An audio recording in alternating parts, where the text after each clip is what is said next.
നമസ്കാരം.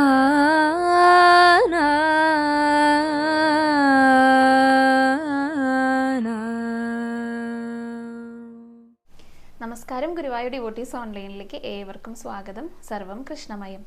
കൃഷ്ണായ വാസുദേവായ ദേവകീ നന്ദനായ ച നന്ദഗോപകുമാരായ ഗോവിന്ദായ നമോ നമഃ. ഇന്നലെ ജൂലൈ മാസം 1-ാം തീയതി ചൊവ്വാഴ്ചയായിരുന്നു. ഇന്നലെ ഉച്ചപൂജയാണ് തൊഴുതത്. വേറൊരു ക്ഷേത്ര ദർശനം കൂടി ഉണ്ടായിരുന്നേ. അപ്പോൾ ആദ്യം ഭഗവാനെ കണ്ടിട്ട് അങ്ങോട്ട് പോകാമെന്ന് വിചാരിച്ച് ഉച്ചപൂജയ്ക്കാണ് ഭഗവാനെ കാണാനായിട്ട് എത്തിയത്. അങ്ങനെ നാലമ്പലത്തിനകത്തേക്ക് കയറി നമ്മുടെ ഉണ്ണിക്കണ്ണൻ ഇന്നലെ ശ്രീലകത്തെ മുട്ടുകുത്തി രണ്ട് കൈകളും ഇങ്ങനെ നിലത്ത് കുത്തിയിരിക്കില്ലേ, ചെറിയൊരു ഉണ്ണിയാട്ടോ, ഒരു 2 വയസ്സൊക്കെ ഉണ്ടായിരിക്കുള്ളൂ. അങ്ങനെ ഇരുന്ന് നമ്മളെ നോക്കി പുഞ്ചിരിക്കുന്ന ആ ഒരു ഭാവത്തിലാണ് ഉണ്ണിയിരിക്കുന്നത്.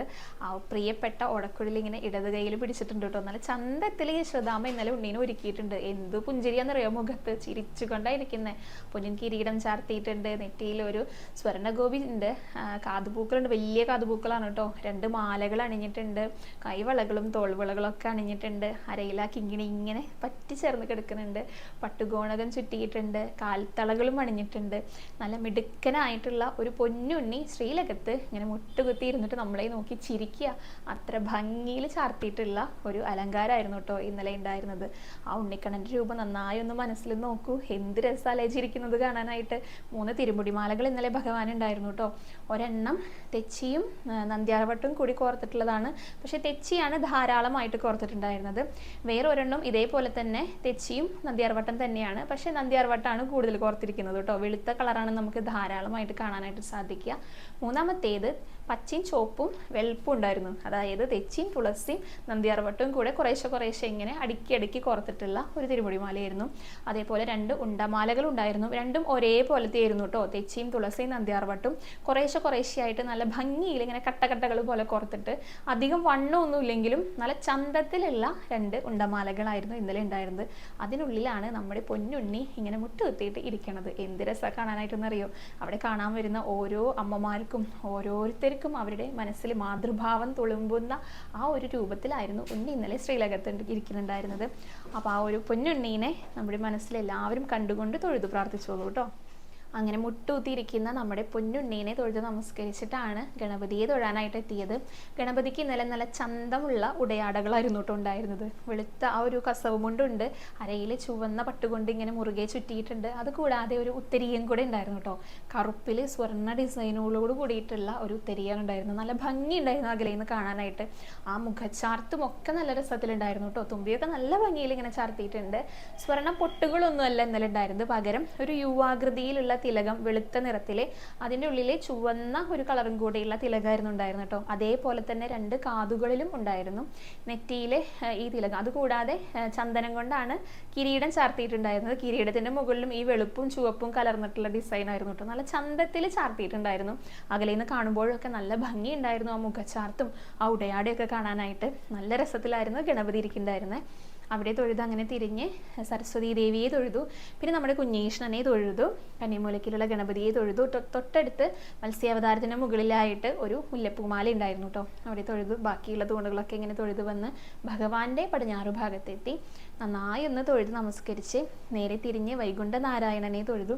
അവിടെയും ഇന്നലെ ധാരാളം മാലകൾ ഉണ്ടായിരുന്നു കേട്ടോ. തുളസിമാല ഉണ്ടായിരുന്നു, അരളിപ്പൂകൾ ഇങ്ങനെ ഇടകലർത്തി കോർത്തിട്ടുള്ള മാല ഉണ്ടായിരുന്നു. എനിക്ക് പേരറിയാത്ത പുഷ്പങ്ങൾ കൊണ്ടുള്ള മാലകളൊക്കെ ഉണ്ടായിരുന്നു കേട്ടോ. നല്ല രസമുണ്ടായിരുന്നു കാണാനായിട്ട്.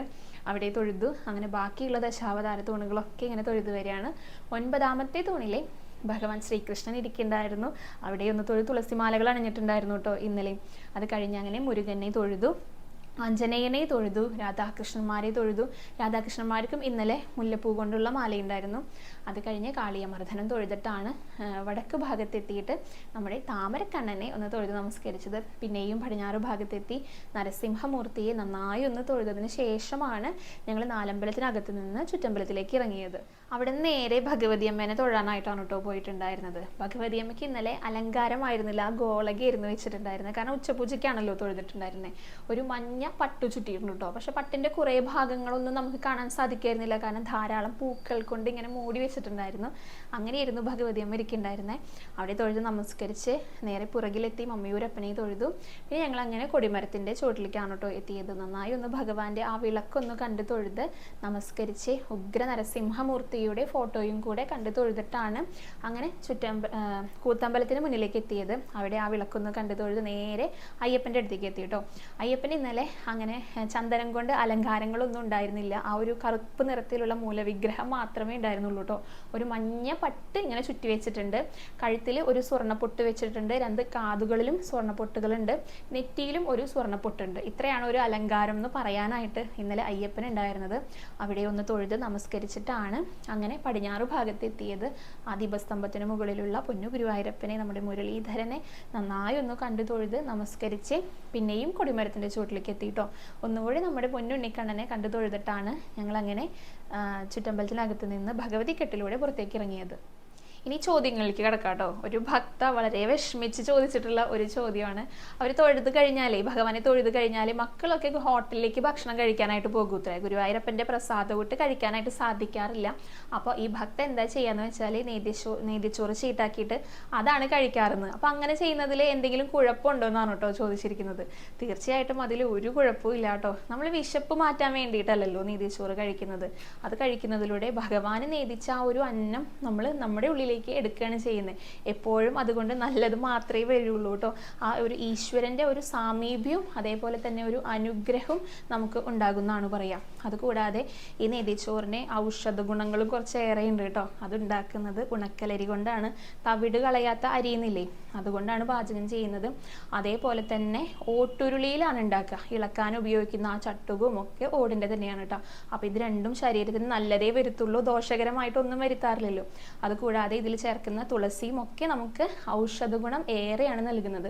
അപ്പോൾ എപ്പോഴും നെയ്തിച്ചോറ് കഴിക്കുന്നത് കൊണ്ട് ഈശ്വരൻ്റെ ആ ഒരു സാമീപ്യം, ഈശ്വരൻ്റെ ഒരു അനുഗ്രഹം നമുക്കുള്ളിൽ കൂടെയുള്ളൂ കേട്ടോ. അടുത്തത് മീര എന്നൊരു ഭക്ത ചോദിച്ച ചോദ്യമാണ് കേട്ടോ. കുടുംബ ഐശ്വര്യത്തിനായിട്ട് അഹസ് വഴിപാട് നടന്നിട്ടുണ്ടായിരുന്നു. അപ്പോഴാണ് യൂട്യൂബിൽ കണ്ടത് അഹസ് എന്ന് പറയുന്നത് നല്ല ജോലി ലഭിക്കാനായിട്ട് ചെയ്യുന്ന ഒരു വഴിപാടായിട്ടാണ്. അപ്പോൾ ജോലി ലഭിക്കാൻ വേണ്ടി മാത്രമാണോ അഹസ് ചെയ്യുന്നത് എന്നാണ് മീര ചോദിച്ചിരിക്കുന്നത് കേട്ടോ.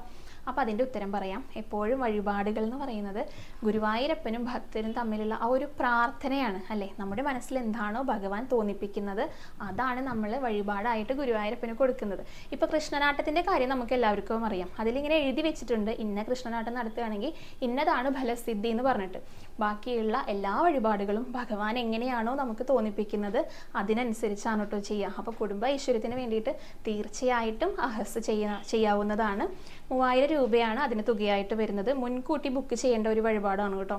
ഇപ്പോൾ നാളേക്കാണ് നമ്മൾ അഹസ് ഷീട്ടാക്കേണ്ടതെങ്കിൽ ഇന്ന് ഉച്ചയ്ക്ക് 12 മണിക്ക് മുൻപായിട്ട് തീർച്ചയായും അത് ഷീട്ടാക്കിയിരിക്കണം. ഇനിയിപ്പോൾ എന്തെങ്കിലും ബുദ്ധിമുട്ടുകൾ, ആർക്കെങ്കിലും സഹായം ആവശ്യമായിട്ട് വരികയാണെങ്കിൽ വിഷ്ണുവിനെ കോൺടാക്ട് ചെയ്തോളൂ. വാട്സപ്പ് മുഖേന കോൺടാക്ട് ചെയ്യാവുന്നതാണ് കേട്ടോ.